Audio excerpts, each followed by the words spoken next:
ದೇಶದಾದ್ಯಂತ ಸಂಚಲನ ಸೃಷ್ಟಿಸಿರೋ ತಿರುಪತಿ ಕಲಬೆರಕೆ ಲಡ್ಡು. ತಿರುಪತಿ ಪಾವಿತ್ರತೆ ಕಾಪಾಡೋದಕ್ಕೆ ಟಿಟಿಡಿ ಹರಸಾಹಸ ಪಡ್ತಾ ಇದೆ. ತಿರುಮಲ ದೇವಸ್ಥಾನ ಶುದ್ಧೀಕರಣಕ್ಕೆ ನಿರ್ಧಾರ ಕೈಗೊಂಡಿದ್ದಾರೆ. ದೇಗುಲ ಶುದ್ಧೀಕರಣಕ್ಕೆ ಇವತ್ತು ಶಾಂತಿ ಹೋಮ ನಡೆಯುತ್ತೆ. ಬೆಳಗ್ಗೆ 6 ಗಂಟೆಯಿಂದ ಹೋಮ ಆರಂಭ ಆಗಿದೆ. 10 ಗಂಟೆವರೆಗೂ ಶುದ್ಧೀಕರಣ ಕಾರ್ಯ ನಡೆಯುತ್ತೆ. ಈ ಯಾಗದಲ್ಲಿ ವೇದ ವಿದ್ವಾಂಸರು ಋತ್ವಿಕರು ಭಾಗಿಯಾಗ್ತಾರೆ.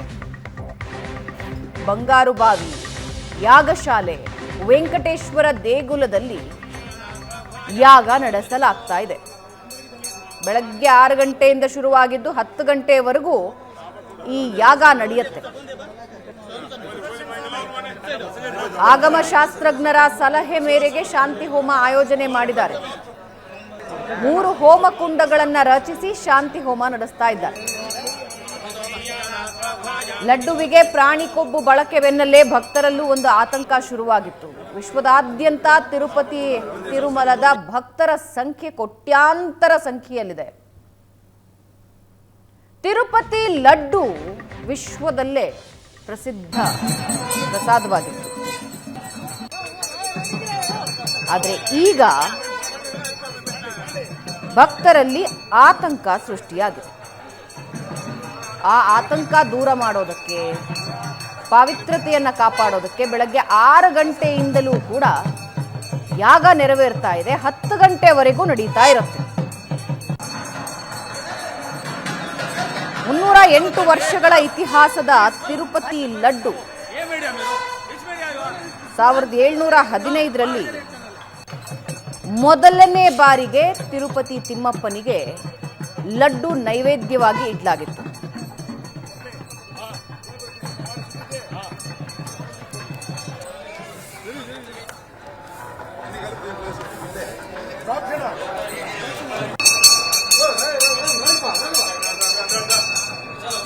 ಲಡ್ಡು ಕೌಂಟರ್ ಶುದ್ಧೀಕರಣ ನಡೀತಾ ಇರೋದನ್ನ ನೀವು ನೋಡ್ತಾ ಇದ್ದೀರಾ.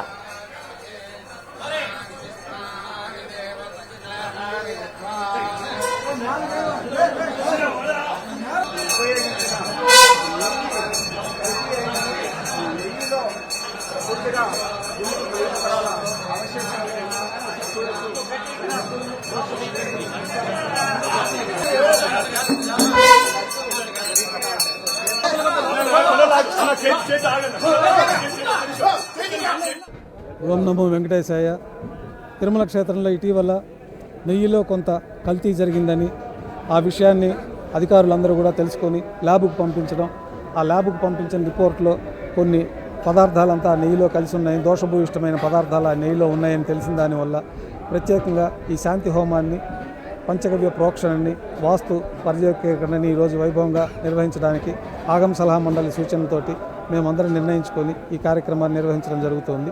ఈ కార్యక్రమం వల్ల మనము నెయ్యి వాడిన ప్రదేశాల్లో అంతా కూడా ఇతర సామగ్రిలో, పరికరాల్లో అంతా కూడా శుద్ధి అయ్యే కార్యక్రమాన్ని ఇప్పుడు వాస్తుతోటి, పంచగవ్య ప్రోక్షణతోటి వైభవంగా నిర్వహించడం జరిగింది. ఈ యొక్క దోషమంతా కూడా ఎక్కువ కాలం ఉండకుండా ఇక్కడితోటి పరిపూర్ణమైపోతుంది. ಶುದ್ಧೀಕರಣ ಕಾರ್ಯ ಯಾವ ರೀತಿ ನಡೀತಾ ಇದೆ ಅನ್ನೋದ್ರ ಬಗ್ಗೆ ಮಾತನಾಡಿದ್ರು. ಏನಾಗ್ತಾ ಇದೆ ತಿರುಪತಿಯಲ್ಲಿ, ಪೂಜೆ ಪುನಸ್ಕಾರ ಹೇಗೆ ನಡೀತಾ ಇದೆ ಅನ್ನೋದನ್ನ ತಿಳಿಸ್ಕೊಡೋದಕ್ಕೆ ನಮ್ಮ ರಿಪೋರ್ಟರ್ ತಿರುಪತಿಯಿಂದ ಲೈವ್ ನಲ್ಲಿ ಜಾಯಿನ್ ಆಗ್ತಾ ಇದ್ದಾರೆ. ರವಿಕುಮಾರ್ ಲೈವ್ ನಲ್ಲಿದ್ದಾರೆ. ಪ್ರಶಾಂತ್. ರವಿಕುಮಾರ್, ಒಂದು ಪೊಲಿಟಿಕಲ್ ಕಾಂಟ್ರವರ್ಸಿ ಅಂತೂ ಆಗಿದೆ. ಅಂದರೆ ಈಗ ಜಗನ್ರನ್ನ ಒಂದು ರೀತಿ ಕಾರ್ನರ್ ಮಾಡ್ತಕ್ಕಂಥ ಪ್ರಯತ್ನವನ್ನು TDP ಮಾಡಿದೆ. ಆದರೆ ಅಲ್ಲಿ ಬಂದಿರತಕ್ಕಂಥ ಸಾಮಾನ್ಯ ಭಕ್ತರು ಇದರ ಬಗ್ಗೆ ಏನು ಅಭಿಪ್ರಾಯವನ್ನು ವ್ಯಕ್ತಪಡಿಸ್ತಾ ಇದ್ದಾರೆ? ಯಾಕಂದರೆ ಅನೇಕ ಬಾರಿ ಬರೀ ಪೊಲಿಟಿಕಲ್ ಕಾಂಟ್ರವರ್ಸಿ ಆಗಿಬಿಡುತ್ತೆ. ಜನರು ಅದರ ಬಗ್ಗೆ ಏನಂತ ಚರ್ಚೆ ಮಾಡ್ತಾ ಇದ್ದಾರೆ? ಖಂಡಿತ ನಾತು ಸರ್. ಅಂದರೆ ಏನು ತಿರುಪತಿಯ ಲಡ್ಡುನಲ್ಲಿ ಪ್ರಾಣಿಗಳ ಒಂದು ಕೊಬ್ಬು ಕಲಬೆರಕೆ ಆಗಿದೆ ಎಂಬ ವಿಷಯ ಒಂದು ರೀತಿ ಭಕ್ತರಲ್ಲಿ ಒಂದಷ್ಟು ಕೆಲ ಆತಂಕವನ್ನು ಮೂಡಿದ್ರು. ಇದು ಇಡೀ ಆಂಧ್ರ ಪ್ರದೇಶದಲ್ಲಿ ಒಂದು ಪೊಲಿಟಿಕಲ್ ಇಶ್ಯೂ ಆಗಿ ಚರ್ಚೆಗೆ ಗ್ರಾಸವಾಗಿರೋದಂತೂ ನಿಜ. ಆದರೆ ತಿರುಪತಿ ತಿಮ್ಮಪ್ಪನ ದರ್ಶನಕ್ಕೆ ಬರ್ತಾ ಇರುವಂಥ ಒಂದು ಭಕ್ತರಲ್ಲಿ ಒಂದಷ್ಟು ಜನ ಭಕ್ತರು ಈ ರೀತಿ ಮಾಡಿದ್ದು ಸರಿ ಇಲ್ಲ ಅಂತ ಹೇಳ್ತಿದ್ರೆ, ಮತ್ತೊಂದಷ್ಟು ಜನ ಪ್ರಸಾದದಲ್ಲಿ ನಾವು ದೇವರ ಮೇಲೆ ನಂಬಿಕೆ ಇಟ್ಟು ಪ್ರಸಾದವನ್ನು ತೆಗೆದುಕೊಂಡು ಹೋಗ್ತಾ ಇದ್ದೀವಿ ಅನ್ನೋ ನಿಟ್ಟಿನಲ್ಲಿ ಒಂದು ಅಭಿಪ್ರಾಯಗಳನ್ನು ವ್ಯಕ್ತಪಡಿಸ್ತಾ ಇದ್ದಾರೆ. ಈ ಒಂದು ಕಲಬೆರಕೆ ಆಗಿದೆ ಎಂಬ ವಿಚಾರವನ್ನು ದೃಢಪಟ್ಟಿದೆ ಎಂಬ ಒಂದು ಮಾಹಿತಿ ಮೇರೆಗೆ ಎಚ್ಚೆತ್ತುಕೊಂಡಿರುವಂಥ ಒಂದು TTD ಆಡಳಿತ ಮಂಡಳಿ ಮತ್ತು ಅಧಿಕಾರಿಗಳ ವರ್ಗ ಒಂದು ಭಕ್ತರಲ್ಲಿ ಒಂದು ನಂಬಿಕೆಯನ್ನು ವಿಶ್ವಾಸವನ್ನು ಮೂಡಿಸುವ ನಿಟ್ಟಿನಲ್ಲಿ ಇವತ್ತು ಶಾಂತಿ ಹೋಮವನ್ನು ಮಾಡಲಾಗ್ತಿದೆ. ಬೆಳಗ್ಗೆ 6ರಿಂದ 10 ಗಂಟೆವರೆಗೂ ಕೂಡ ಏನು ಈ ಹೋಮ ವಿಶೇಷವಾಗಿ ನಡೆಯಲಿದೆ. ಈಗಾಗಲೇ ಏನು ತುಪ್ಪದಲ್ಲಿ ಅಂದರೆ ಲಡ್ಡುಗೆ ಬಳಸುವ ತುಪ್ಪದಲ್ಲಿ ಈ ರೀತಿ ಕಲಬೆರಕೆ ಆಗಿದೆ ಅನ್ನೋ ಕಾರಣಕ್ಕೆ ಈ ದೇವಸ್ಥಾನದಲ್ಲಿರುವಂಥ ಏನು ವಿಶೇಷವಾಗಿ ಈ ಒಂದು ಶಾಂತಿ ಹೋಮಕ್ಕೆ ಬಂದಿರುವಂಥ ಆಗಮಿಕ ಶಾಸ್ತ್ರಜ್ಞರು ಜೊತೆಗೆ ಬೇರೆ ಬೇರೆ ಪುರೋಹಿತರ ವರ್ಗದವರು ಏನಿದ್ದಾರೆ ಇವರೆಲ್ಲ ಕೂಡ ಏನು ನೀವು ಸುವರ್ಣ ನ್ಯೂಸ್ ವಿಸಲ್ಸ್ನಲ್ಲಿ ನೋಡ್ತಾ ಇದ್ರಿ. ಅಂದರೆ ಲಡ್ಡು ತಯಾರಿಕಾ ಒಂದು ಮಾಡುವಂಥ ಒಂದು ಜಾಗಕ್ಕೆ ಹೋಗಿ ಅಲ್ಲಿ ಸಂಪ್ರೋಕ್ಷಣ ಒಂದು ವಿಧಿವಿಧಾನಗಳನ್ನು ಕೂಡ ಮಾಡಿದ್ರು. ಅಂದರೆ ಈ ರೀತಿಯಾದಂಥ ಒಂದು ಪ್ರಕ್ರಿಯೆ ಮಾಡಿದ್ರೆ ಏನು ಕಲಬೆರಕೆ ಆಗಿತ್ತು, ಒಂದಷ್ಟು ಅಶುದ್ಧಿ ಆಗಿತ್ತು, ಅವೆಲ್ಲ ಶುದ್ಧವಾಗ್ತದೆ ಅನ್ನೋ ನಿಟ್ಟಿನಲ್ಲಿ ಈಗಷ್ಟೇ ಪ್ರಧಾನ ಅರ್ಚಕರು ದೀಕ್ಷಿತ್ರವರು ಕೂಡ ಮಾಹಿತಿಯನ್ನು ಕೊಟ್ಟರು. ಅಂದರೆ ಎಲ್ಲೋ ಒಂದು ಕಡೆ ಏನು ಭಕ್ತರಲ್ಲಿ ಒಂದು ನಂಬಿಕೆಯನ್ನು ವಿಶ್ವಾಸವನ್ನು ಮೂಡಿಸುವ ಒಂದು ಸಲುವಾಗಿಯೇ ಈ ಒಂದು ಕಾರ್ಯಗಳನ್ನು ಮಾಡ್ತಿದ್ದೀವಿ ಅಂತಂದ್ರು. ತಾವು ಹೇಳಿದಾಗೆ ಎಲ್ಲೋ ಒಂದು ಕಡೆ ಇದು ಒಂದು ಈಗ ಆಂಧ್ರ ಪ್ರದೇಶದಲ್ಲಿ ರಾಜಕೀಯ ದಾಳವಾಗಿಯೇ ಸಾಕಷ್ಟು ಚರ್ಚೆ ಆಗ್ತಿದೆ. ಒಂದು ರೀತಿ ಜಗನ್ ಅವರು ಇದು ಮಾಡಿಲ್ಲ ಅನ್ನೋ ನಿಟ್ಟಿನಲ್ಲಿ ಈ ರೀತಿ ಯಾವುದೇ ರೀತಿ ಆಗ್ತಾ ಇಲ್ಲ. ರವಿ ಆಡಳಿತವಾದಂಥ ಸರ್ಕಾರ ನಮ್ಮ ಮೇಲೆ ಇಲ್ಲ ಸಲ್ಲದ ಆರೋಪವನ್ನು ಈಗ ಮತ್ತೆ KMFನ ತುಪ್ಪದ ಆರ್ಡರನ್ನು ಕೊಡಲಾಗಿದೆ. ಟೇಸ್ಟ್ ಬದಲಾಗಿದೆ. ಯಾಕಂದ್ರೆ ನಾನು ತಿರುಪತಿಗೆ ಹೋಗಿಲ್ಲ, ಭಾವನಾನು ಒಂದು 6 ತಿಂಗಳ ಹಿಂದೆ ನೀವು ಹೋಗಿದ್ರಿ. ಅದೇನು ಟೇಸ್ಟ್ ಬದಲಾಗಿತ್ತಾ ನಿಜಕ್ಕೂ? ಅಂದ್ರೆ ಕ್ವಾಲಿಟಿಯಲ್ಲಿ ಬದಲಾವಣೆ ಆಗಿರೋದನ್ನ ಗಮನಿಸಬಹುದಿತ್ತು. ಖಂಡಿತ ನಾತು ಸರ್. ಅಂದ್ರೆ ನಾವು ಏನಿತ್ತು ಅಂತ ಇಲ್ಲಿ ಹೇಳಿದ್ರೆ ಬಂದಂತ ಒಂದಷ್ಟು ಲಡ್ಡು ತಿಂದಂತ ಒಂದಷ್ಟು ರವಿ ಒಂದು ನಿಮಿಷ ರವಿ, ಜಸ್ಟ್ ಎ ಮಿನಿಟ್. ಕ್ವಾಲಿಟಿಯಲ್ಲಿ ಬದಲಾವಣೆ ಆಗಿದ್ದು ಕಣ್ಣಿಗೆ ರಾಚ್ತಿತ್ತು. ಅಂಡ್ ಮೊನ್ನೆ ನಮ್ಮ ತುಪ್ಪದ ಘಮ ಎಲ್ಲ ಬರ್ತಿರ್ಲಿಲ್ಲ. ಈಗ ಮೊನ್ನೆ ತಂದಿದ್ದ ಲಡ್ಡುವಿನಲ್ಲಿ ಬದಲಾವಣೆ ಆಗಿರೋದನ್ನು ಕೂಡ ಗಮನಿಸಬಹುದು. ಮೊನ್ನೆ ನಮ್ಮ ಆಫೀಸ್ನ ಒಬ್ಬರು ಕಲೀಗ್ ತಂದಿದ್ರು, ಅದರಲ್ಲಿ ಸ್ವಲ್ಪ ಬದಲಾವಣೆ ಅಂದರೆ ಟೇಸ್ಟ್ ಬದಲಾಗಿದ್ದನ್ನ ಗಮನಿಸಬಹುದಾಗಿತ್ತು. ಆ್ಯಂಡ್ ತುಂಬ ಜನ ಅದನ್ನು ಹೇಳಿದ್ದಾರೆ ಕೂಡ. ಈಗ KMFನ ತುಪ್ಪವನ್ನು ಮರು ಆರ್ಡರ್ ಕೊಟ್ಟಿದೆ TTD. ಈಗ ಅದರ ಟೇಸ್ಟ್ ಬದಲಾಗಿದೆ, ಜನ ಮತ್ತೆ ಅದರ ಬಗ್ಗೆ ಮಾತಾಡ್ಲಿಕ್ಕೆ ಶುರು ಮಾಡಿದಾರ ಏನು? ಖಂಡಿತ ನಾತು ಸರ್. ಅಂದರೆ ನಿನ್ನೆ ಒಂದು ಅವರೇ ಇದನ್ನು ಸ್ಪಷ್ಟವಾಗಿ ಹೇಳಿದರು. ದೇಶದಲ್ಲಿ ಅತ್ಯಂತ ನಂಬಿಕೆಯ ಬ್ರ್ಯಾಂಡು ಇರುವಂಥ ತುಪ್ಪ ಅಂದರೆ ಅದು ನಂದಿನಿ ತುಪ್ಪ. ಅಂಥ ನಂದಿನಿ ತುಪ್ಪವನ್ನೇ ಈಗ ನಾವು ಮತ್ತೆ ಒಂದು ತಿರುಪತಿಯ ಲಡ್ಡುಗಳಿಗೆ ಅತಿ ಹೆಚ್ಚು ಬಳಸ್ಕೊಳ್ಳೋದಕ್ಕೆ ನಾವು ಮುಂದಾಗ್ತಾ ಇದ್ದೀವಿ ಅನ್ನೋ ನಿಟ್ಟಿನಲ್ಲಿ ಹೇಳಿದ್ರು. ಜೊತೆಗೆ ನಾವು ಒಂದಷ್ಟು ಜನ ಭಕ್ತರನ್ನು ನಿನ್ನೆ ಲಡ್ಡು ಕೇಂದ್ರಕ್ಕೆ ಖುದ್ದು ತೆರಳಿ ಅಲ್ಲೇ ಒಂದಷ್ಟು ರಿಯಾಲಿಟಿ ಚೆಕ್ಕನ್ನು ಮಾಡೋಂಥ ಸಂದರ್ಭದಲ್ಲೂ ಕೂಡ ಭಕ್ತರು ಒಂದು ಆಂಧ್ರ ಪ್ರದೇಶದಾಗಿರ್ಬೋದು, ಕನ್ನಡಿಗರಾಗಿರ್ಬೋದು ಎಲ್ಲರೂ ಕೂಡ ಹೇಳಿದ್ರು. ಅಂದರೆ ಈಗ ಸಿಗ್ತಾ ಇರುವಂಥ ಲಡ್ಡು ತುಂಬ ಚೆನ್ನಾಗಿದೆ, ತುಂಬ ಟೇಸ್ಟ್ ಆಗಿದೆ. ಜೊತೆಗೆ ನಮಗೆ ಒಂದಷ್ಟು ನಂಬಿಕೆ ಇದೆ, ನಂದಿನಿ ತುಪ್ಪವನ್ನು ಬಳಸಿ ಮಾಡೋದ್ರಿಂದ ಇದು ಯಾವುದೇ ರೀತಿಯಾದಂಥ ಕಲಬೆರಕೆ ಆಗೋದಿಲ್ಲ ಅನ್ನೋ ನಿಟ್ಟಿನಲ್ಲಿ ಒಂದು ಭಕ್ತರು ಕೂಡ ಅಭಿಪ್ರಾಯವನ್ನು ವ್ಯಕ್ತಪಡಿಸಿದರು. ಜೊತೆಗೆ TTDಯ ಅಧಿಕಾರಿ ವರ್ಗ ಕೂಡ ಇದನ್ನೇ ಸ್ಪಷ್ಟಪಡಿಸ್ತಿದೆ. ದೇಶದಲ್ಲಿ ಅತ್ಯಂತ ಹೆಚ್ಚು ಒಂದು ಶುದ್ಧತೆಯನ್ನು ಪಡೆದಿರುವಂಥ ಒಂದು ಬ್ರ್ಯಾಂಡ್ ಇರುವಂಥ ಒಂದು ತುಪ್ಪದಲ್ಲಿ ನಂದಿನಿ ಕೂಡ ಅಂತ. ಹೀಗಾಗಿ ತಿರುಪತಿಗೆ ಈಗ ಮೊದಲಿಗಿಂತ ಹೆಚ್ಚಾಗಿ ಡಿಮ್ಯಾಂಡ್ ಕೊಟ್ಟಿದ್ದಾರೆ. ಅಂದ್ರೆ ನಮಗೆ ಹೆಚ್ಚಾಗಿ ತುಪ್ಪವನ್ನೇ ನಾವು ಆಂಧ್ರದಲ್ಲಿ ಜಗನ್ ರೆಡ್ಡಿ ವಿಧಾನಸಭಾ ಚುನಾವಣೆಯನ್ನು ಸೋತ ನಂತರ ಚಂದ್ರಬಾಬು ನಾಯ್ಡು ಈ ತಿರುಪತಿ ಲಡ್ಡುವನ್ನು ಇಟ್ಕೊಂಡು ಏನು ಜಗನ್ ಮೇಲೆ ಅಟ್ಯಾಕನ್ನು ಮಾಡಿದರು, ಅದು ಇನ್ನಷ್ಟು ಜಗನ್ರನ್ನು ಕುಗ್ಗಿಸಿದೆ ಅಂತ ಅನಿಸುತ್ತೆ. ಬಟ್ ಆ್ಯಕ್ಚುಲಿ ಏನು ಅಂದರೆ ಬರೀ KMFನ ಬದಲಿಗೆ ಚೆನ್ನೈನ ಕಾಂಟ್ರಾಕ್ಟ್ ಬದಲಾಯಿಸಿದ್ದು ಕಾರಣ ಆಯಿತು ಅಂತ ಜನ ಮಾತಾಡ್ಕೊಳ್ತಿದ್ದಾರಾ? ಪ್ರಶಾಂತ್, ಒಂದು ಸಣ್ಣ ವಿಷಯ. ನಾನು ತಿರುಪತಿಗೆ ಹೋದಾಗ ಈ ಹಿಂದೆ ಇದ್ದ ವ್ಯವಸ್ಥೆಗೂ ಈಗ ನಾವು ಹೋದಾಗಿದ್ದ ವ್ಯವಸ್ಥೆಗೂ ವ್ಯತ್ಯಾಸವನ್ನು ಹೇಳ್ಬಿಡ್ತೀನಿ.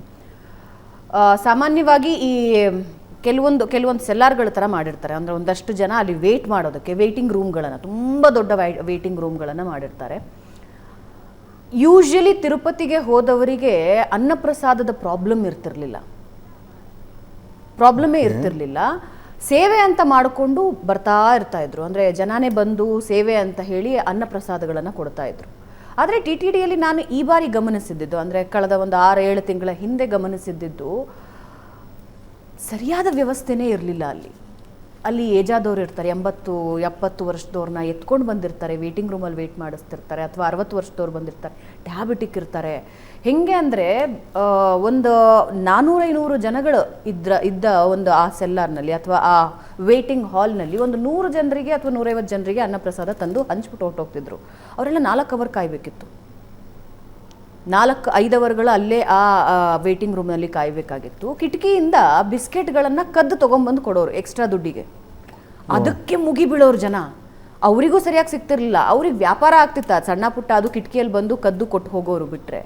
ನಾನು ಈ ಹಿಂದೆ ಬಹಳಷ್ಟು ಬಾರಿ ತಿರುಪತಿಗೆ ಹೋಗಿದ್ದಾಗ ಅನ್ನಪ್ರಸಾದಕ್ಕೆ ಸಮಸ್ಯೆ ಆಗ್ತಿರ್ಲಿಲ್ಲ. ನೀವು ವೇಟಿಂಗ್ ರೂಮಲ್ಲಿ ಇದ್ದಾಗಲೂ ಕೂಡ ಆಮೇಲೆ ತಂದು ಕೊಟ್ಟು ಮುಗಿದೋಯ್ತು ಅಂತ ಹೊರಟೋಗೋರು, ವಾಪಸ್ ತರ್ತಿರ್ಲಿಲ್ಲ. ಏನು ದೊನ್ನೆಗಳಲ್ಲಿ ಅದನ್ನು ಏನು ಕೊಡ್ತಾ ಇದ್ರಲ್ಲ, ಪ್ಲೇಟ್ ಬದಲಿಗೆ ದೊನ್ನೆಗಳು, ಯೂಸ್ ಆ್ಯಂಡ್ ಥ್ರೋಗೆ, ಅದುಗಳಂತ ಸರಿಯಾಗಿ ತರ್ತಿರ್ಲಿಲ್ಲ. ಒತ್ತಾಡೋರು ಜನ ಗುಂಪು ಕಟ್ಕೊಂಡು ಆ ಗ್ರಿಲ್ಗಳ ಮೇಲೆ ನಿಂತ್ಕೊಂಡು ಪ್ರಸಾದ ತಗೊಳ್ಳೋದು. ನಾನು ಕಳೆದ ಬಾರಿ ಹೋಗಿದ್ದ ತಿರುಪತಿಯ ದರ್ಶನ ಇತ್ತಲ್ಲ, ನನಗೆ I was not at all happy. ನಮ್ಮ ತಂದೆನೂ ಅದನ್ನೇ ಹೇಳ್ತಾ ಇದ್ರು, ಫಾರ್ ದ ಫಸ್ಟ್ ಟೈಮ್ ತಿರುಪತಿಯಲ್ಲಿ ಹಿಂಗಿದ್ದೊಂದು ಅವ್ಯವಸ್ಥೆ ನಾವು ನೋಡಿದ್ವಿ ಅಂತ. ಇದ್ರ ಹಿಂದೆನೂ ನಾವು ತಿರುಪತಿಗೆ ಹೋಗಿದ್ದೀವಿ, ಬಹಳ ನೀಟಿತ್ತು. ಪ್ರಶಾಂತ್, ಒಂದಂತೂ ಅರ್ಥ ಮಾಡ್ಕೊಳ್ಬೇಕು, ಒಂದು ವ್ಯವಸ್ಥೆನ ಎಷ್ಟರ ಮಟ್ಟಿಗೆ ಹಾಳು ಮಾಡಿದ್ರು ಅನ್ನೋದು ನನಗಂತೂ ಅರ್ಥ ಆಗಿತ್ತು. ಕ್ಲೆನ್ಲಿನೆಸ್ಸಲ್ಲೂ ಕೂಡ ಸ್ವಲ್ಪ ಬದಲಾವಣೆಗಳಾಗಿದ್ವು. ನಾನು ಜಗನ್ ರೆಡ್ಡಿ ಸರ್ಕಾರ ಇದ್ದಾಗ, ಜಗನ್ ರೆಡ್ಡಿ ಸರ್ಕಾರ ಇದ್ದಾಗ, right. Sorry to interrupt, whatever I have seen ತಿರುಪತಿಯಲ್ಲಿ ನಾನು ರವಿ, ಕೊನೆಯ ಪ್ರಶ್ನೆ, ಪೊಲಿಟಿಕಲಿ ಜಗನ್ಗೆ ಇದೊಂದು ಸೆಟ್ ಬ್ಯಾಕ್ ಆಗತ್ತಾ? ಜಗನ್ ಪಾರ್ಟಿಗೆ, ಜಗನ್ಗೆ?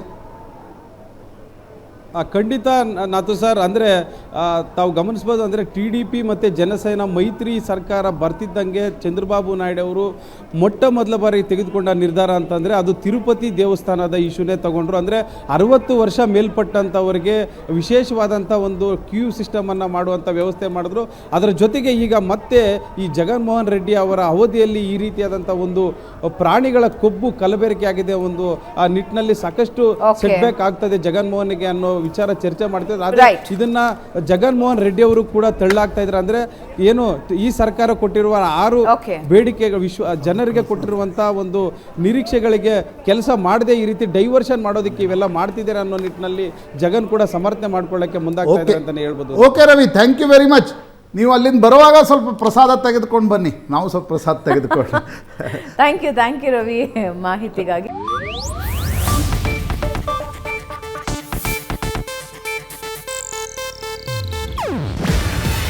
ಇದು ಏಷ್ಯಾನೆಟ್ ನ್ಯೂಸ್ ನೆಟ್ವರ್ಕ್ ಪ್ರಸ್ತುತಿ.